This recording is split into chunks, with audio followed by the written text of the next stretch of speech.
ഒരു വിചിത്രമായ സാഹചര്യം രൂപപ്പെട്ടുവെന്നും BJP പാർലമെന്ററി യോഗം പോലും കൂടാനുള്ള ആത്മവിശ്വാസം മോദിക്കില്ലെന്നുമാണ് നിങ്ങളുടെ നേതാവ് പറഞ്ഞത്. പക്ഷേ NDA യോഗത്തിൽ ഇന്ന് നരേന്ദ്രമോദി ആത്മവിശ്വാസത്തോടു കൂടി തന്നെയാണ് സംസാരിക്കുന്നത്. ഈ സ്വതന്ത്ര ഇന്ത്യ കണ്ട ഏറ്റവും ശക്തിയുള്ള സഖ്യകക്ഷിയായി തീരുമെന്നാണ് നരേന്ദ്രമോദിയുടെ വിശ്വാസം. അദ്ദേഹം പറയുന്നത് പുതിയ NDAക്ക് പുതിയ പേരും അദ്ദേഹം കൊടുക്കുന്നു. കൂടുതൽ കരുത്തോടുകൂടി മുന്നോട്ട് പോകുന്നൊരു സഖ്യകക്ഷിയാകും. നിങ്ങൾക്കതിൽ ഉൾഭയമുള്ളതെന്ന് കരുതി നരേന്ദ്രമോദിക്ക് ഭയമില്ല കേട്ടോ എന്നാണ് BJP പ്രതിനിധി പറയുന്നത്. Advocate Anil boss.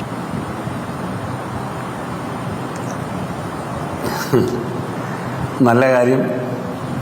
ഈ തെരഞ്ഞെടുപ്പിലൂടെ ജയിച്ചു വന്ന ദേശീയ സഖ്യം ഏതു പേരിട്ട് വിളിച്ചാലും BJPയും സഖ്യകക്ഷികളും നല്ല രീതിയിൽ മുന്നോട്ട് പോട്ടെ. അവർക്കാണല്ലോ ഇപ്പം മുന്നണി സംവിധാനത്തിൽ ഗവൺമെന്റ് ഉണ്ടാക്കാൻ കഴിഞ്ഞിട്ടുള്ളത്, അല്ലെ ഉണ്ടാക്കാൻ പോകുന്നത്. മാത്രമല്ല നിങ്ങളിൽ എത്ര കാലം കഴിഞ്ഞാലും അവരുടെ സീറ്റിന് അടുത്തെത്തില്ല, 100 കടക്കില്ലെന്നൊക്കെയാണ് ഇന്ന് നരേന്ദ്രമോദി പറഞ്ഞത്. അല്ല, അത് കുഴപ്പമില്ല. നരേന്ദ്രമോദി ഒരുപാട് കാര്യങ്ങൾ പറഞ്ഞിട്ടുണ്ട്. പറഞ്ഞ ഓരോ കാര്യങ്ങളും എടുത്ത് ചർച്ച ചെയ്താൽ നമുക്ക് ഭ്രാന്തായി പോകും.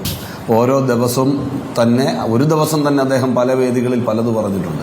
അതെല്ലാം കൂടി നമ്മളൊന്ന് എഡിറ്റ് ചെയ്ത് നോക്കിയാൽ നമുക്ക് ഏതെങ്കിലും ഹോസ്പിറ്റലിൽ ചികിത്സ തേടേണ്ടതായിട്ട് വരും. അപ്പോൾ അതുകൊണ്ട് അത്തരം ഒരു പോസ്റ്റ്മോർട്ടത്തിനൊന്നും ഞാൻ ഇപ്പോഴില്ല. ഇപ്പോൾ തെരഞ്ഞെടുക്കപ്പെട്ട മുന്നണി എന്നുള്ള നിലയിൽ അവർ ഗവൺമെൻറ് ഉണ്ടാക്കാൻ പോകുന്നു. അവർ സുതാര്യമായി ഭരിക്കുമെന്നല്ലാതെ ഭരിക്കുകയില്ല എന്ന് പ്രധാനമന്ത്രിക്ക് പറയാൻ പറ്റും, അല്ലെങ്കിൽ അവരുടെ പാർലമെൻ്ററി പാർട്ടി ലീഡർക്ക് പറയാൻ പറ്റും, നിയുക്ത പ്രധാനമന്ത്രിക്ക് പറയാൻ പറ്റും? അതില്ല. സ്വാഭാവികമായിട്ടും അവരത് പറയും. അവരങ്ങനെ പറഞ്ഞുകൊണ്ടിരിക്കുകയാണല്ലോ. പക്ഷേ പല്ലിന് ശൗര്യം പണ്ടേ പോലെ ഫലിക്കുന്നില്ല. അതാ പ്രശ്നം. അതാണ് ഇപ്പോഴത്തെ സ്ഥിതി. ഇപ്പം തന്നെ താങ്കൾ ചോദിച്ചൊരു ചോദ്യം, ആന്ധ്രാപ്രദേശിൽ പ്രകടന പത്രികയിൽ തന്നെ മുസ്ലിം സംവരണം 4% എന്നതുമായി ബന്ധപ്പെട്ട് ഞാൻ ഇതിനു മുമ്പ് തെരഞ്ഞെടുപ്പിന് മുമ്പ് ചർച്ചയിൽ ചോദിച്ചിരുന്നു. പ്രധാനമന്ത്രിയുടെ നിലപാടെന്താണ്, BJPയുടെ നിലപാടെന്താണെന്ന് ചോദിച്ചിരുന്നതാണ്.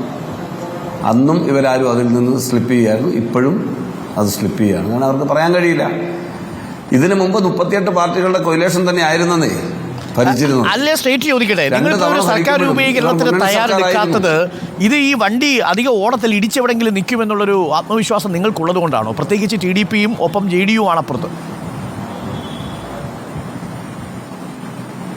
സംശയം എന്താ കാര്യത്തിൽ?